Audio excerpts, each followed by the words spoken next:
That was a very good game, people. I mean, it's a shame that LeBron James had to cramp up at the end, but hey, it is what it is.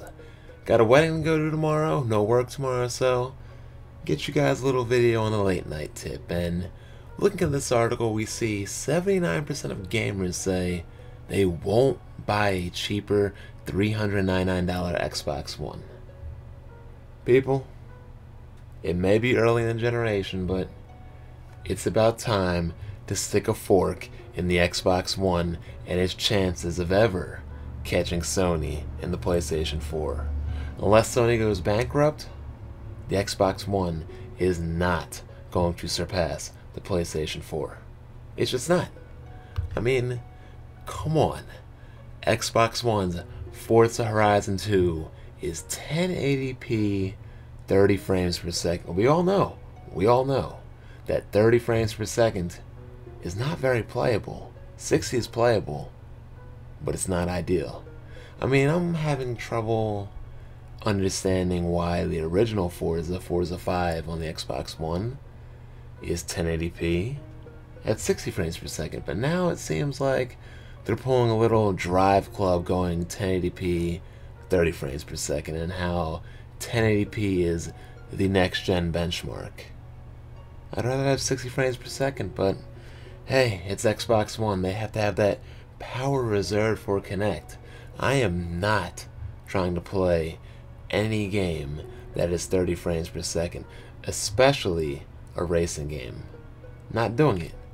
I mean, you can go over to VG charts, which is, as we all know, rough estimates and guesstimates. These are not 100% factual numbers, so don't look at them that way. But you look at games like Wolfenstein: The New Order.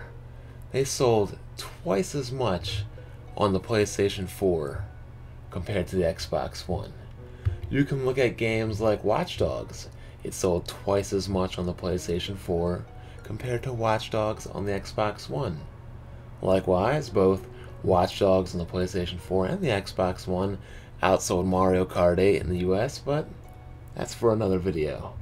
You can look at the hardware for the week.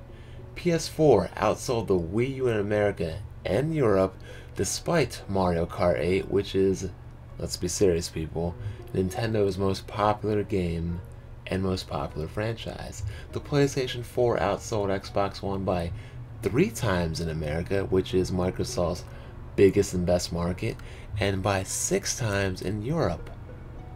That is abysmal and tragic for the Xbox One. The PlayStation 4 total worldwide sales are more than 4 times the amount of the Xbox One. What does that tell you? A ratio of 4 to 1.